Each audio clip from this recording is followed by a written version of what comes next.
Okay, here we are a couple of days later. I'm going back to this because I don't give up that easily. So, the joys of mechanics. Watch this. So I lift it all the way up there. I still need to lift a little bit so the hole lines up with the pin. So I'm gonna use this for literally 1/2 centimeter lifting.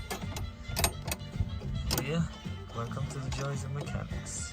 So I've received some nice new toys so I can reflare that pipe, hence me reattempting to do this job. So this is a pipe bender. I'm not gonna need this because I'm not fabricating things from the beginning. They came with 7 meters of pipe, which is pretty nice, and these nuts, and these I'm not going to use. They're probably where the nut go. Yeah, whatever. Extenders, I don't need them. I just need these nuts, and also ta-da, there's the brake hoses, prefabricated brake pipes with the flares. I'll show you my flares in a bit. Oh man, this little thingy right there is a double flare tool, which is sick. This is the pipe cutter. It's a bit bigger than I wanted, but let's see if it works. That's a flare tool. You stick the pipe in here, tighten these bad boys, and then I'll show you when I do it, hopefully. And then this is 3/16, so it's the smallest size they have. I'm happy with this tool because I can use it in the caravan also, because I need to fabricate the gas pipes from scratch. Yeah, I'll show you how to use this in a bit. Going back to it, I've tested it. I'm showing you the best result first. So this is the 3rd attempt, which is not bad. It's not bad at all. It's straight, it's good. Alright, quick note. I might be overthinking this, but I might not, because it makes sense. So these brake nut tools, see how they are? It's not symmetrical. So one breaks here on the edge, so that doesn't grip, but this one grips. So I'm thinking, if untightening it is this way, I better put this on the strong end, because this is gonna push in the nut, this is gonna push away from the nut. So if that pushes away from the nut, it's got grip on the nut itself. Okay, so I've decided we're going the jungle method. So I'm gonna cut the hose, and that's a good thing actually, because I can clamp it before with this. I've seen people do this, you know, with hoses. I don't have a lot of hoses, but got the next best thing, heat shrink. So I put 2 tubes in there. Yeah, so clamp the hose, cut it after the clamp, take this fucker down, and then I'll have space to work in there. Right, so a good idea is to remove the things that need power to remove before you remove the actual axle. I found one of these wood thingies. I'm going to use it as a clamp. I'll cut this hose also just to get this out fast. So I thought I'm going to have a little issue with these banjo bolts, but this one came out just fine, man. It's a 14 mil, and I had this contraption from Lidl, just like a 6-face thing. Not the 12-face ring key, because I've used these in the past as strip bolts, so not that. And this guy is out. There's a banjo bolt. Nothing wrong with it on the inside, just the outside is wrecked. Good idea is to shove something in there so you don't get crap in the caliper. Alright, so take the caliper off, 2 13 mil / Torx bolts, so that comes off. So there's the caliper off. All I need to do is disconnect this screw here. There's another one down there. Alright, so I got to this level. You take the brake discs off. That's easy. If you don't know how to do that, maybe check a clip on how to take the brakes off these things. I managed to get 3 loose. This one's stuck. This guy here is being a little bastard. And I might have to sacrifice it. I've got some sacrificial tools right here. I'll attempt to take all of these out. If you want to take this out and it's touching this cogwheel thingy, Just clean the screw. It's designed to not touch it. I had this problem. It is out. So the problems I had, this is pretty fixed to this, which is good. So the pin is not there, but it just came out with a chisel and a hammer. It's out, yo. But I'm gonna have to replace those bolts because one got snapped. Not snapped, but it's fucked. I mean broken.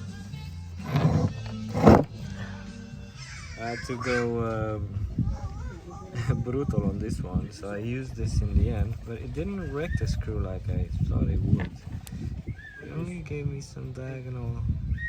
That one is pretty deep, but it gripped it so strong and it just came out. So I'm at this stage now, which is very promising. This I don't care about, this I don't care about, there. So what I'm thinking is just take off this screw, drop it down this side. The spring is gonna go, remove the spring, then move on the other side. I'm avoiding it now because it's super sunny there. I'll get a sunshine. Now here's this for a contraption. I had this universal joint and with a 12 mil that had like a small shaft, that square shaft, and then with a big shaft adapter and then universal joint and this and the extended one. It worked. I love these things. So I got to this stage, I'm on the second one. One is loose. Let's hope no problems here. And after this is coming off. Okay, so I done 3 on this side also, and on the other side, this guy also, the one inside, got seized. I'm wondering if there's more dust and shit going in it this way or what. With these, I think I'm gonna remove them, and whenever I change the discs, I'll replace this also. This thing wins every time, I swear to God. Every time it takes the screw out. They're brilliant, these. Absolutely brilliant. Got to this level, springs are off, the shock is off, this is loose. I need to cut the hoses, cut this hose and that hose, and that's the point of no return. I'm about to cross the point of no return. Wish me luck. I was wondering how big is this rubber wall?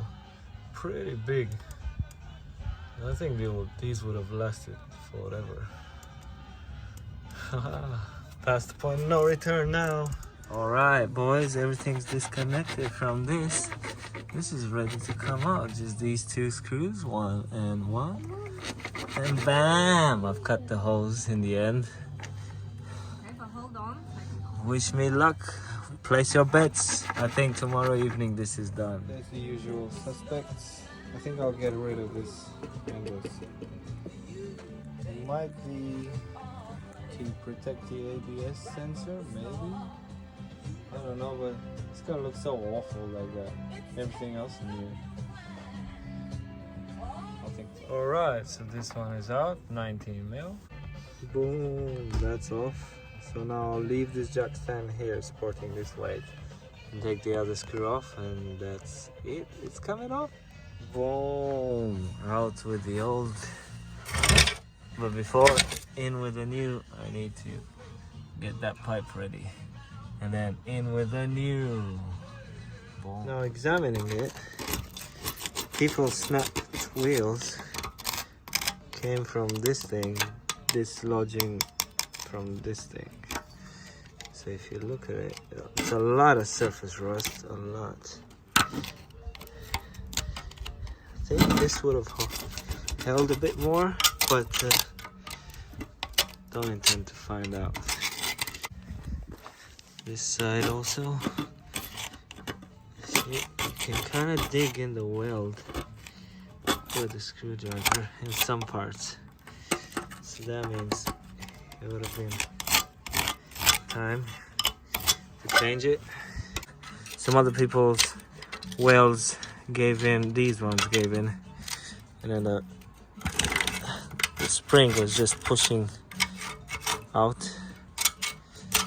Yeah, I think it was time. You should always do a like-for-like comparison. See if stuff is in the same place, which in think it is.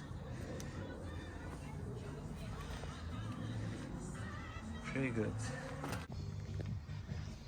Here's a better view of my Nemesis. I think what I'll end up doing is I'll cut the nut with the pipe where it meets the hose and then release that part that's gonna come off. It's done. I've cut it. Now air's gonna go in my installation, but whatever. Used an angle grinder for the cutting disc. It's done. Bye bye. I'll remove the bracket now. Alright, there's my clean pipe. Pretty clean cut. We'll remake the hole and try and flare it. Yes. Okay, so quick update. If you remember, this had a bend in it. I had to straighten it just so I can have space to put the nut in wherever the nut is, and then the tool. So now I'm gonna try the nut. Let's see if the nut goes in further. And lucky for me, I had this thing, so I used it in the reverse way it's supposed to be used, this thing. So I kind of put the pipe in there, hold it with one hand and doing this, and it kind of worked, so I'm glad. So I'm gonna attempt to put the nut in now, if I can find it. There it is. Boom. So that goes in, and then I'm flaring it. Wish me luck. So that's how the tool looks assembled. You squash the pipe in this ridged hole, right? And then it clamps the pipe in. You press it with that attachment that makes the single flare. And then you remove the attachment, the gray thing, in between the silver parts. And then you flare it with just that cone. And Bob's your uncle. And I think I'm gonna show you a successful flare now. Come on, focus. This, ladies and gentlemen, is a successful flare. It looks like this because the pipe was covered. It's covered in some kind of heat shrink. I think this should be all right. Okay, so here we are back with the Honda. There's my Nemesis. That's flared. The pipe is back to its original shape. I managed to bend it.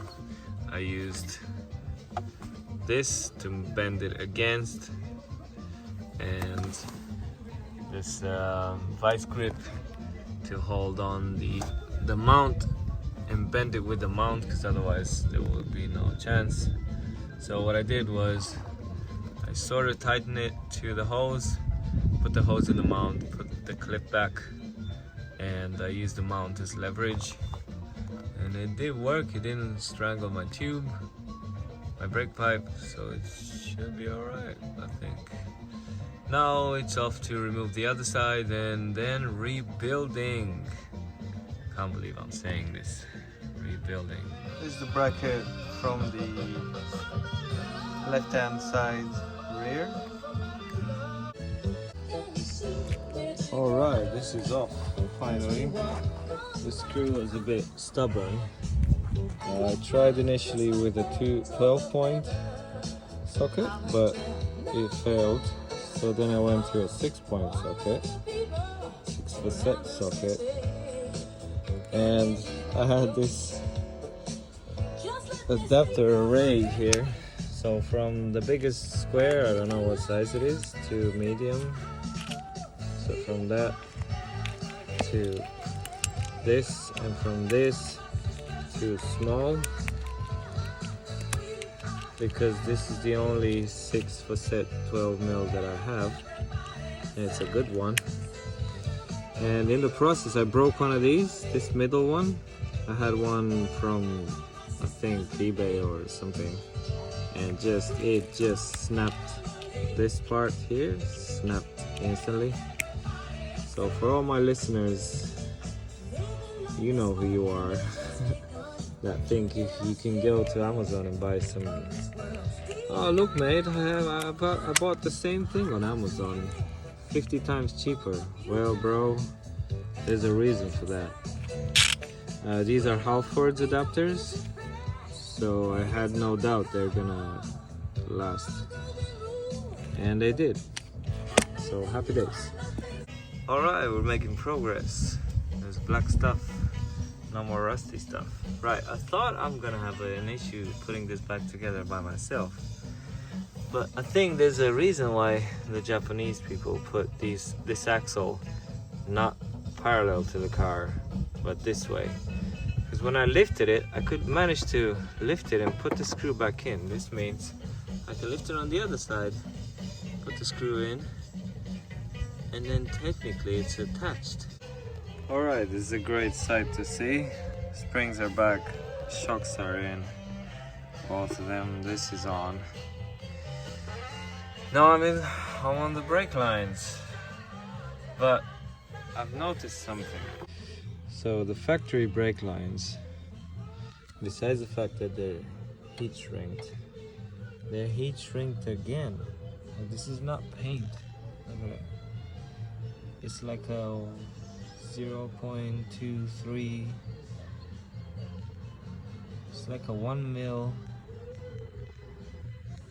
coating.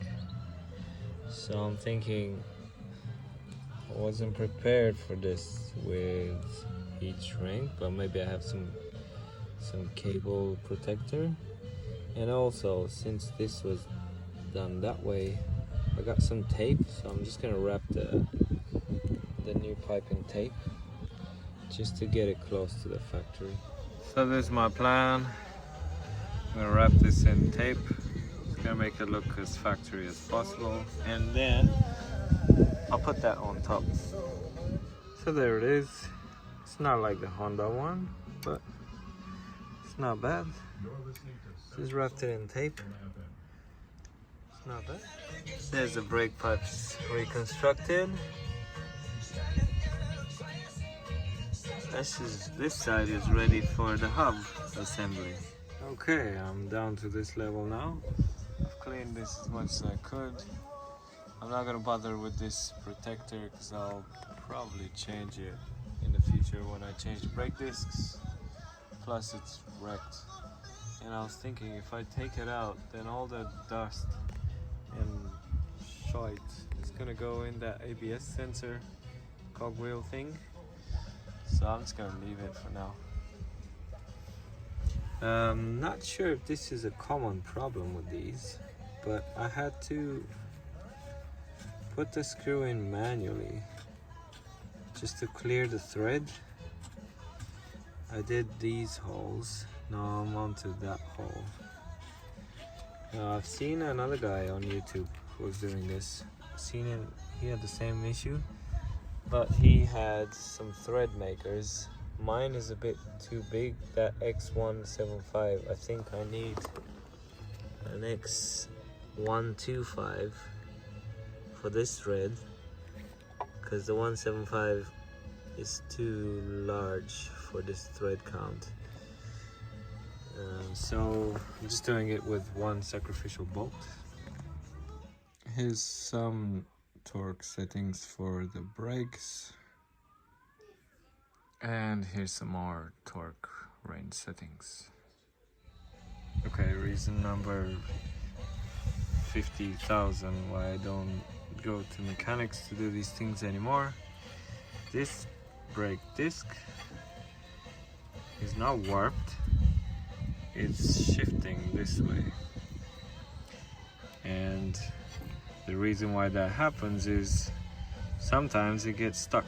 When you want to take it out, it just gets stuck. And I bet you the last mechanics, the guys that changed my bearing, they didn't pay attention to see that this is a threaded hole, this is a threaded hole, and you can use these old bolts to remove the disc because it's got threads and it's pushing on the hub. They hammered it. The consequence of them hammering it is now it's like this. It goes, stuck. It goes again, stuck. Yeah.